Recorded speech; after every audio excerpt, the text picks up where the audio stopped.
नमस्ते दोस्तों, आज हम बात करेंगे एक ऐसे कंपनी के बारे में जिसने चैट जीपीटी और जनरेटिव एआई जैसे सॉफ्टवेयर में 25 इयर्स से इन्वेस्टमेंट किया है और उन्होंने बहुत सारा सॉफ्टवेयर और ऑटोमेशन डेवलप किया है। हाल ही में ओपन एआई करके एक कंपनी यूनाइटेड स्टेट्स से, जिसमें सैम ऑल्टमैन और इलॉन मस्क जैसे बड़े बड़े नाम एसोसिएट हुए थे, उन्होंने ये कंपनी स्टार्ट किया था एडवाइजरी रोल में, फाउंडिंग रोल में।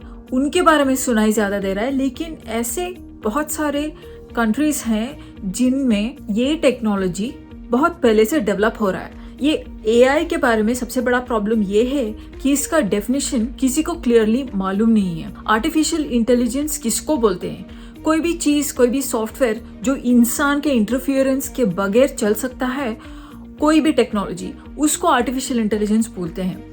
ये फॉर्मल डेफिनेशन है और इसके बहुत सारे फॉर्मल डेफिनेशंस हैं। आर्टिफिशियल इंटेलिजेंस जो था वो 90s में एक विंटर में था, मतलब इसको बोलते हैं द विंटर ऑफ एआई।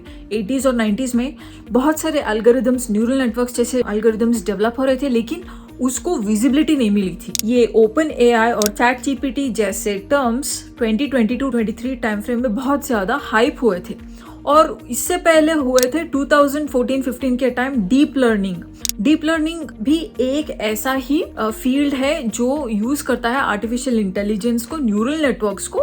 वो फीडबैक लूप्स यूज करता है और इसके बहुत सारे न्यूरल नेटवर्क लेयर्स होते हैं और इसके स्पेसिफिक एप्लीकेशंस होते हैं। तो ये आर्टिफिशियल इंटेलिजेंस की डेवलपमेंट का ट्रेजेक्ट्री है। लेकिन ऐसे बहुत सारे कंपनीज हैं, not only United states, not only silicon valley, इस दुनिया में बहुत सारे ऐसे कंपनीज हैं जहां आर्टिफिशियल इंटेलिजेंस पे काम किया जा रहा था। और सबसे इम्पोर्टेंट बात यह है कि इंडिया में one of the largest companies Tata consultancy services या फिर TCS, उन्होंने इस टेक्नोलॉजी पे 25 साल से काम किया है। लेकिन ऐसा क्या काम किया उन लोगों ने?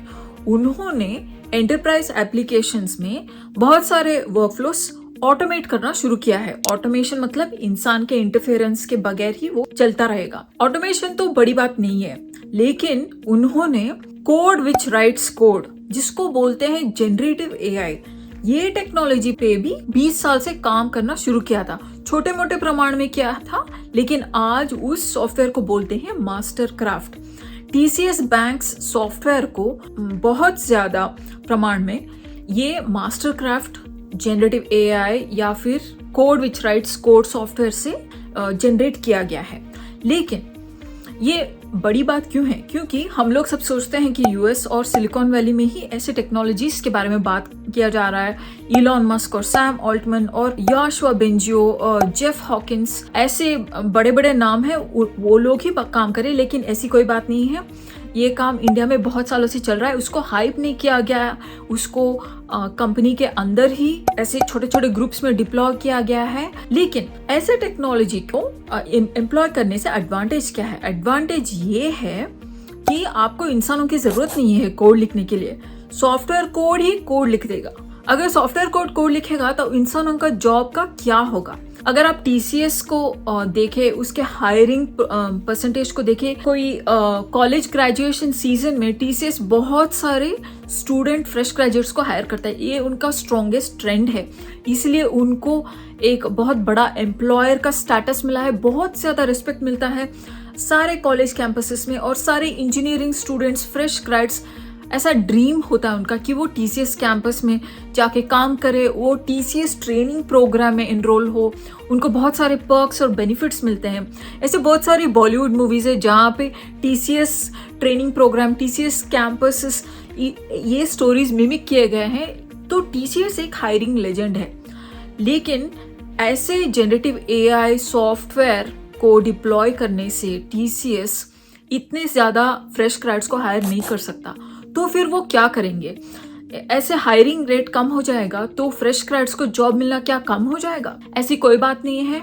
जनरेटिव एआई में भी इंजीनियर्स की बहुत जरूरत है और उसको बोलते हैं प्रॉम्प्ट इंजीनियरिंग। प्रॉम्प्ट इंजीनियरिंग मतलब ये चैट जीपीटी या फिर कोई भी जनरेटिव एआई प्रॉम्प्ट को प्रोग्राम करके उससे काम कराना, ये बहुत इंजीनियरिंग रिलेटेड स्किल है, प्रोग्रामिंग रिलेटेड स्किल है। इसमें बहुत ज़्यादा ट्रेनिंग की ज़रूरत पड़ती है। जैसे कि TCS के बहुत सारे सिस्टम्स हैं, वो सिर्फ बैंकिंग में ही नहीं है, वो बहुत सारे फील्ड्स में सॉफ्टवेयर डिप्लॉय कर रहा है, जैसे इंश्योरेंस कंपनीज में सॉफ्टवेयर डिप्लॉय कर रहा है, यूएस में हार्डवेयर कंपनीज में ऑफशोर सॉफ्टवेयर डिप्लॉय कर रहा है। ऐसा कोई भी फील्ड नहीं है जहाँ पे टीसीएस सॉफ्टवेयर डिप्लॉय नहीं कर रहा है। तो ऐसे होते हुए अगर टीसीएस मास्टरक्राफ्ट जैसे सॉफ्टवेयर के जरिए कोई भी फील्ड, कोई भी वर्टिकल में सॉफ्टवेयर डेवलप कर रहा है और वो भी जनरेटिव एआई डोमेन में, तो उसको प्रॉम्प्ट इंजीनियरिंग की बहुत जरूरत होती है।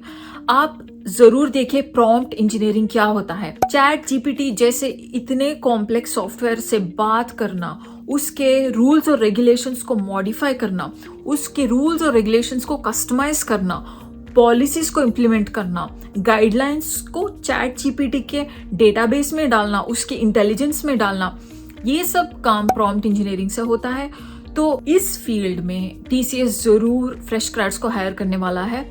तो ये है स्टोरी टीसीएस का और इंडिया की सबसे बड़े कंपनी का, जो 20 और 25 साल से एआई और जनरेटिव एआई जैसे टेक्नोलॉजीज पे चुपचाप काम कर रहा है, अपने इंटरनल इकोसिस्टम को डेवलप कर रहा है। तो ऐसा नहीं है कि हम भारत से बाहर किसी बड़े बड़े कंपनी को देख के वाव करें। हमारे देश में भी ऐसे कंपनीज हैं जो ये टेक्नोलॉजीज में बहुत लो की क्वाइटली काम कर रहे हैं। तो check out TCS engineering jobs and positions, check out prompt engineering क्या है, और अपने कमेंट्स छोड़िए।